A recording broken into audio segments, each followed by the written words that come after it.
Et bonsoir tout le monde et bienvenue à un autre épisode sur un top de la sécheuse.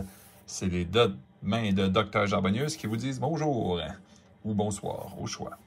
Aujourd'hui, concept avancé des termes de navigation dans Sorcery. Celles et ceux encore intéressés, restez en ligne.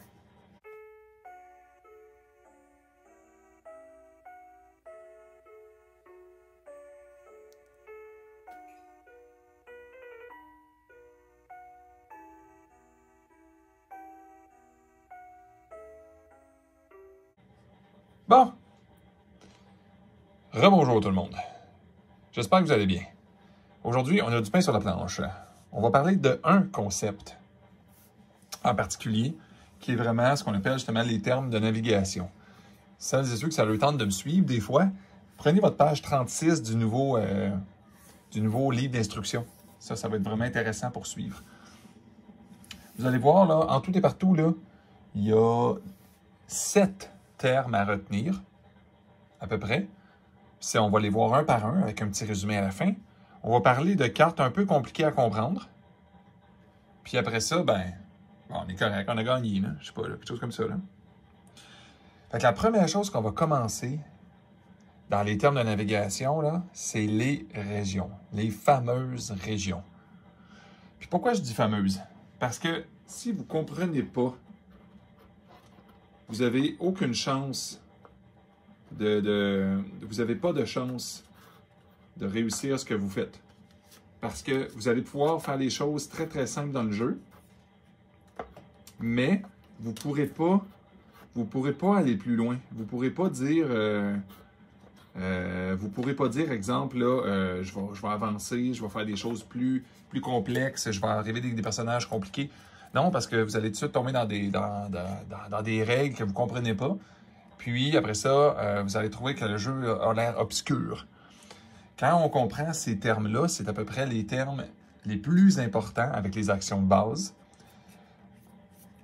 C'est ça qui est, à mon avis, une des choses les plus importantes à maîtriser, les régions. On commence. Les régions, c'est pas compliqué, il y en a 4. La plus évidente, c'est par-dessus les sites, la surface. Donc, exemple, présentement, 1, 2, 3, 4, 5, 6, 7 surfaces. Bon, j'ai-tu surpris quelqu'un à date? Sûrement pas. Ensuite, la deuxième région, ou la troisième, ils n'ont pas d'ordre précis en passant, c'est en dessous de la Terre. Qui peut aller en dessous de la Terre sans crever d'un coup? Le monde qui ont Burrowing. Ou, exemple, un artefact qui se ramasse là, il ne meurt pas, c'est juste qu'il va traîner là pendant un bout de temps. Je reviens tout de suite après pourquoi je mets les petits bonhommes-là en passant. En dessous de la Terre. Bon, tu sais, je donne un exemple, puis en plus, mon exemple est déjà pas bon, ça commence bien, hein? J'ai inversé en dessous de la terre et en dessous de l'eau. Vous avez remarqué? J'ai déjà fait l'erreur. On va les échanger, tiens.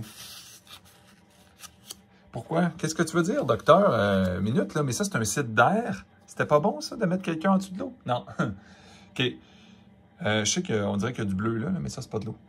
Bon, comment ça fonctionne? En dessous de la terre, n'importe quel site qui n'est pas de l'eau. Donc, site d'air, le site de feu, puis le site de terre, on va dire, là. C'est toutes des... En anglais, ils disent, dans le jeu, ils disent « land ». Donc, trois des éléments vont générer de la terre. L'eau est tout seul dans son coin. Comme exemple ici, le petit triangle d'eau, là, vous l'avez remarqué, là. Ici. OK. L'eau génère du submerge. Si on veut aller en dessous puis survivre, il nous faut l'habilité submerge. Donc, pour aller en dessous de l'eau, il faut aller en dessous de l'eau, il faut l'habilité submerge. Pour aller en dessous de la terre, ça prend burrowing.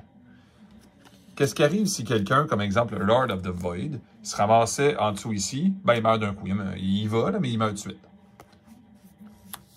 Même chose s'il essaie d'aller en dessous de la terre ici, oups, ben il meurt tout de suite aussi. Il n'a même pas le temps de rien faire. En passant, ça aussi, c'est un site de terre, là. Puis à ne pas confondre avec le... C'est parce qu'en français, des fois, le mot « terre » peut servir à l'élémentaire, puis il peut servir à la terre dans le sens de pas de l'eau. Puis ça peut être mélangeant, je comprends. Mais dans le fond, je vais essayer de le dire en anglais. Là, quand je vais dire un land, là, land, c'est feu, terre, puis air. Puis water, ben, c'est water. Ensuite, lorsqu'un mélange, pour une raison X, ce site-là ici se ramasse inondé, donc ça donne de l'eau et de l'air, donc deux très chaudes. Bien, le site, c'est de l'eau. L'eau gagne toujours sur tout. C'est-à-dire que si on inonde la tour ici, ça devient un site que le Undine, par exemple, avec Submerge, il pourrait se promener en dessous de là. 1, 2, il pourrait aller se promener par ici. S'il y avait assez de mouvement, évidemment, là, on va dire que là, j'ai bougé 2 tours de suite. Là. À date, j'espère que je n'ai pas mélangé personne. Là. Pas personne n'est perdu. La région numéro 4, c'est le vide. Vide, vide, vide, vide, vide. En tout cas, il y en a d'autres autour. Là. C'est où est-ce qu'il n'y a pas de site. Si tu te ramasses là, si un mignon se ramasse là, automatiquement il meurt s'il n'y a pas Voidwalk. Voidwalk lui permet 2 choses. Voidwalk est extrêmement puissant. La première chose, c'est qu'il peut résister au Void. Donc, il peut être dans le Void ici.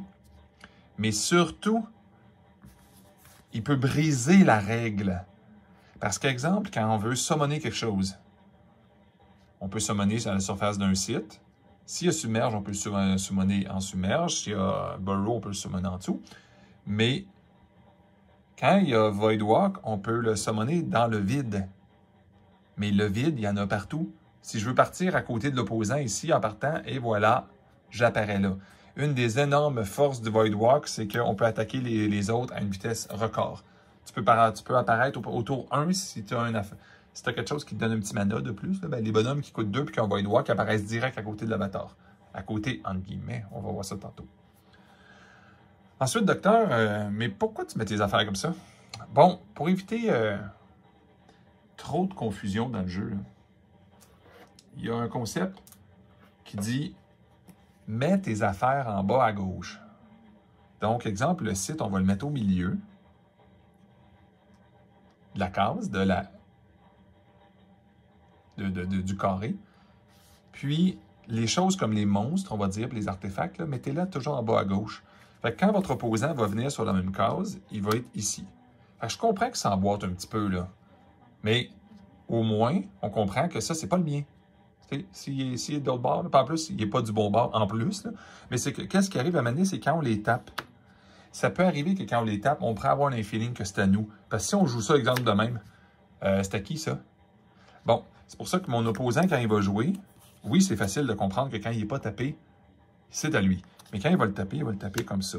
Donc, pour moi, il est en haut à droite, mais pour lui, il est en bas à gauche en passant. Donc, en bas à gauche, c'est à vous. Fait que si c'est à moi, la Lava Salamander, à cet après-ci, tout le monde va comprendre que le cheval puis la salamandre, c'est à moi. Je vais l'envoyer en punition parce que je ne veux pas qu'il congestionne le terrain. Fait que pour les régions, j'espère que tout le monde a compris. Puis pour le placement légal, comme en tournoi aussi, faites attention.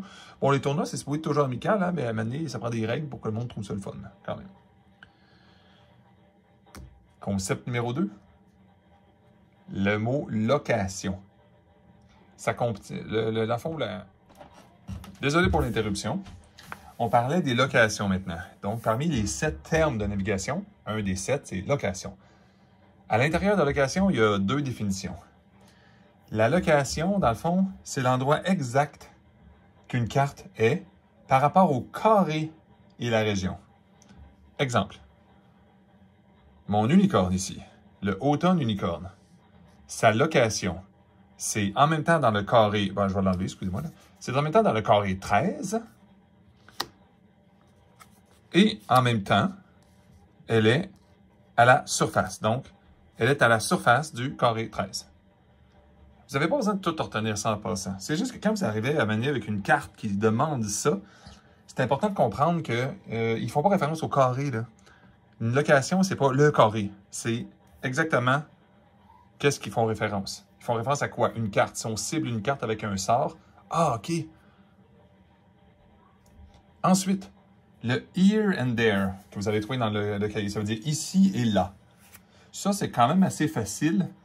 Quelque chose va pointer à dire here and there. Ça veut dire qu'à un moment donné, le avatar peut dire here, ou le magicien peut faire quelque chose here, donc exactement où il est.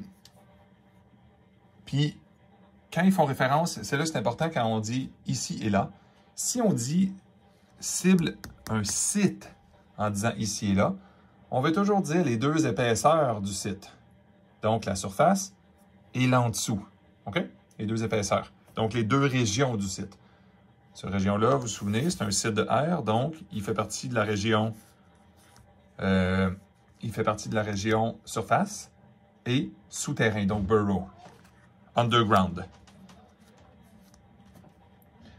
Ensuite, si on fait référence à here and there, à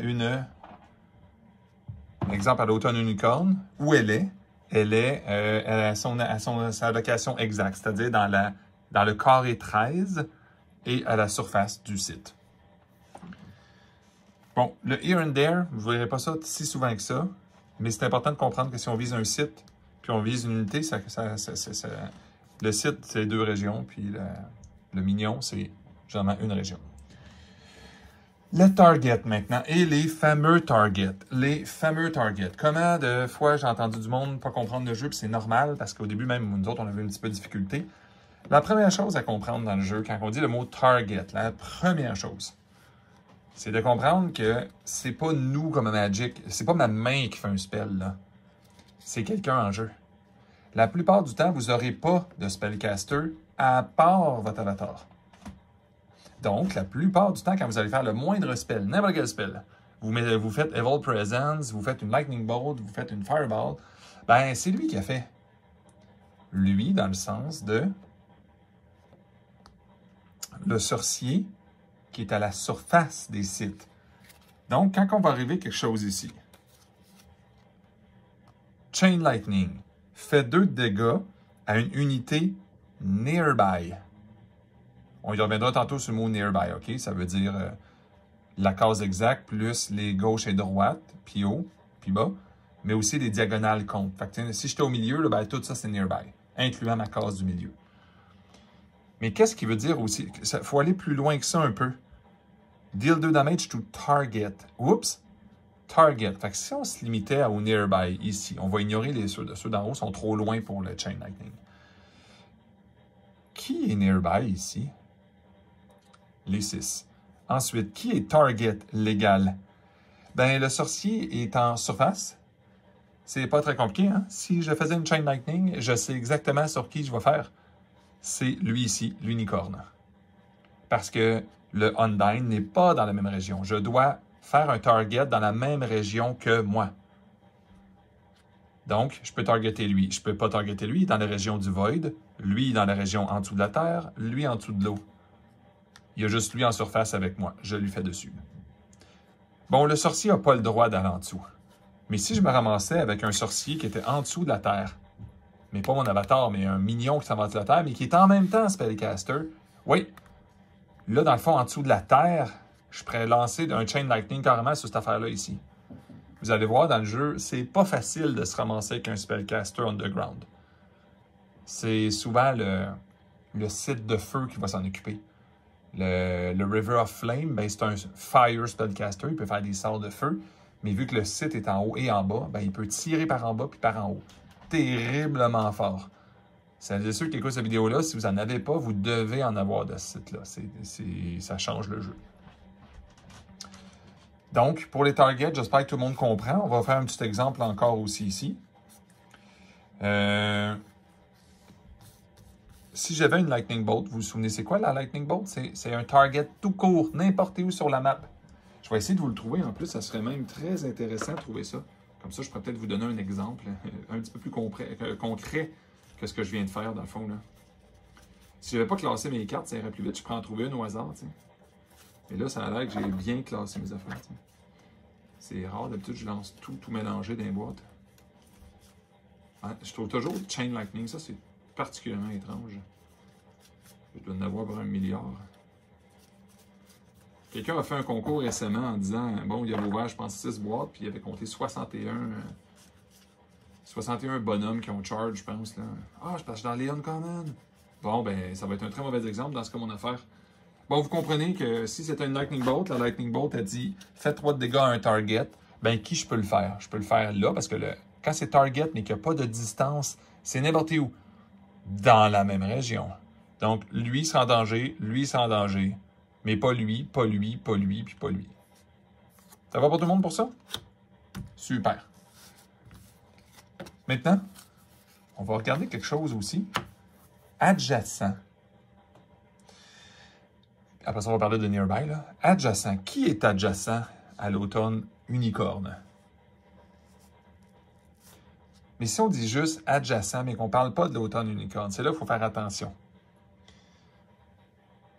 Adjacent, on va dire au site qui est ici. Donc, la case 8, la case 13, la case 12, la case 14, la case 18. Oui, mais docteur, il y a quelque chose qui ne marche pas? Oui. Le 13, il est adjacent à lui-même. Ça fait une croix comme ça. Fait que dans le fond, c'est 5 adjacents. Nearby maintenant. Qui est nearby de ce site-là? Faites attention, je dis toujours site, OK?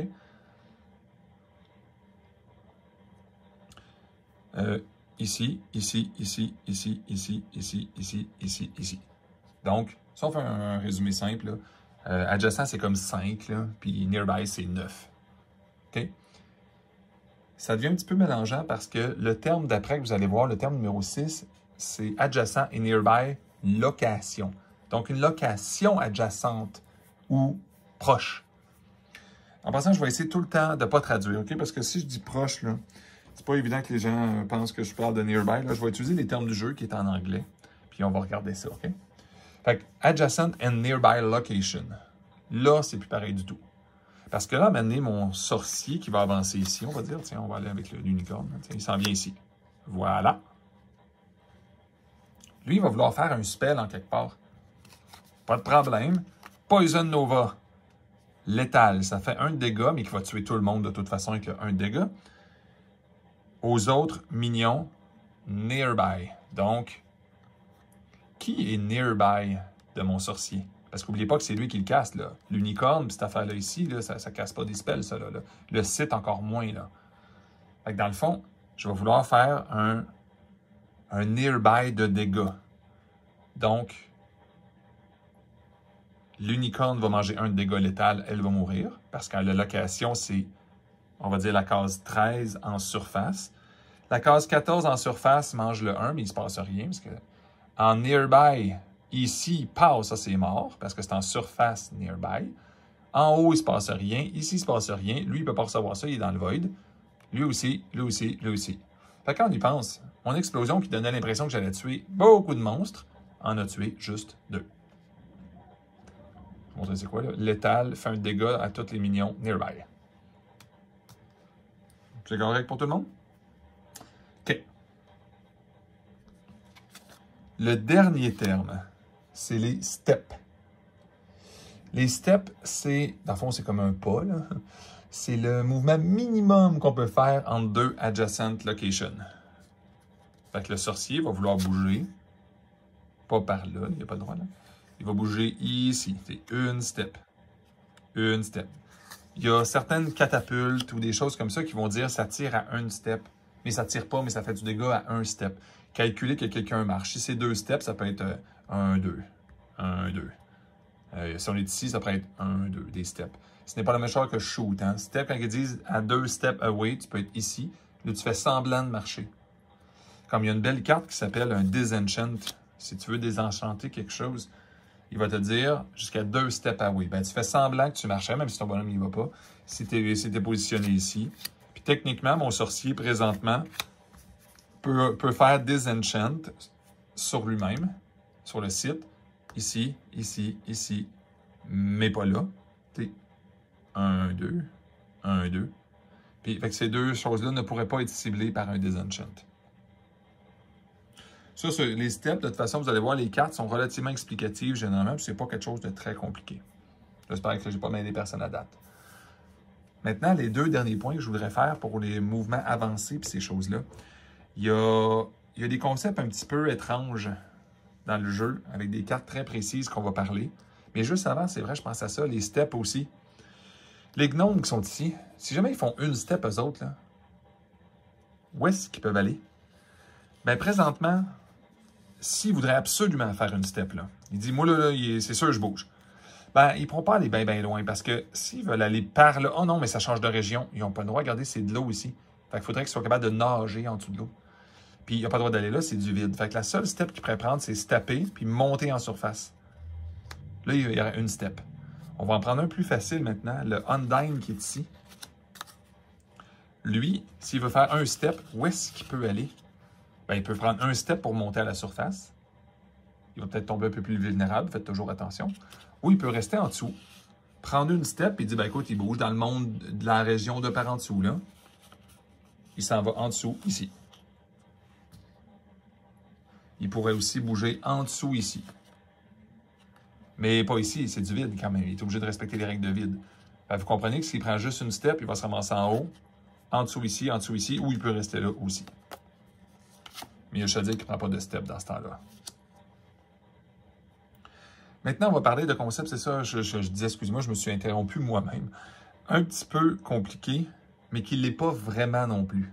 C'est juste que les cartes, de la façon dont sont expliquées, si on les lit vite, on peut les interpréter d'un million de façons différentes. Prenons notre ami Lord of the Void, que vous ne verrez peut-être pas souvent dans des matchs, mais vu qu'il est unique, ça vaut la peine de le lire. Première chose, Void Walk. Vous vous souvenez, il peut être déployé dans le vide, peut se promener dans le vide. Puis, en passant, ils n'écrivent pas en surface, hein? Les Void Walk peuvent marcher en surface, OK? At the end of your turn, à date, ça c'est facile, à la fin du tour, Lord of the Void, c'est son nom, mais Banish, en passant, il enlève un site en bail, ça fait du Void, ça fait pas un Rubble, hein? Il détruit pas les sites, lui. Hein? Aussi, ça veut dire que les Bedrock, les sites qui sont pas destructibles, peuvent être bannis. Il peut bannir un site adjacent, à moins qu'il y ait un avatar. Fait qu'on ne parlera pas du site ici, OK? Donc, première chose, bannir un site adjacent. Vous remarquez qu'il n'y a pas le mot location. Hein?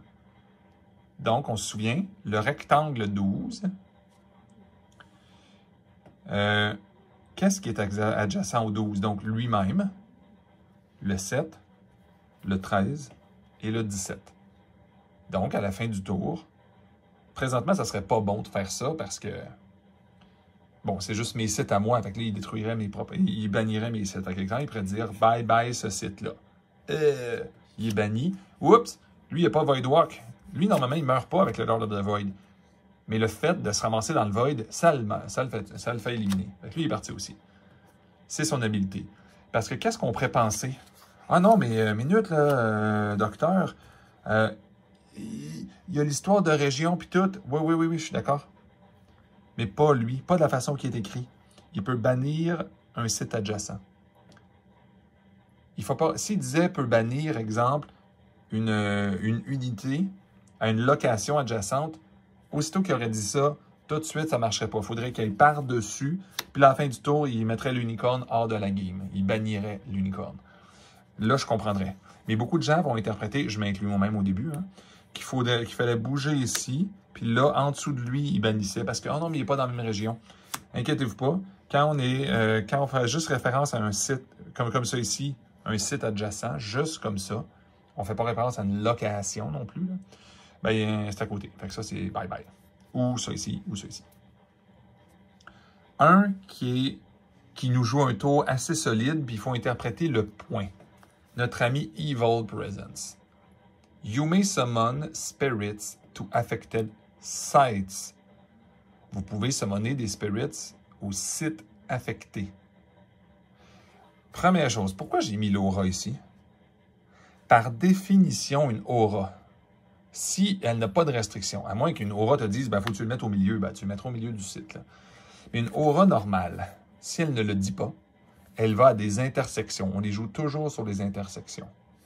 Donc, quand je l'ai joué ici. Elle affecte les 4 carrés comme ça.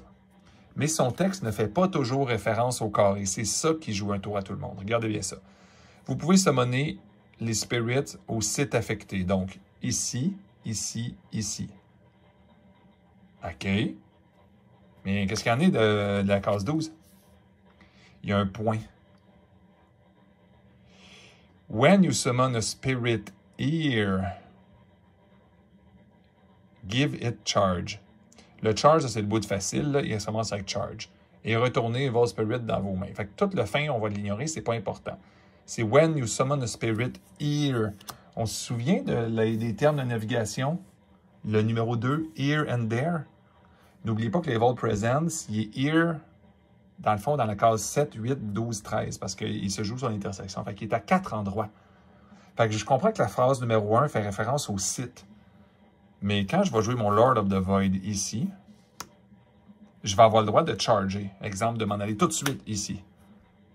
Ou je pourrais même me sauver. Je pourrais me mettre ici puis me sauver ici.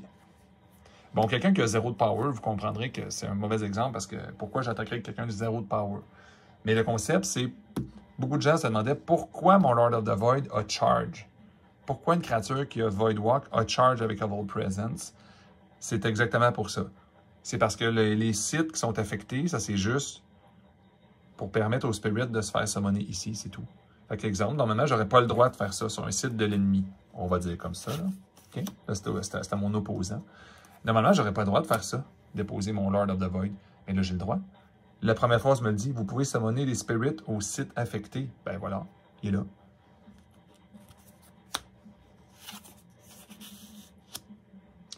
C'est pour expliquer ça. Dans le fond, c'est la première habilité affecte les sites. Je peux summoner des spirits alors que j'aurais pas le droit normalement de les mettre sur les sites de l'autre.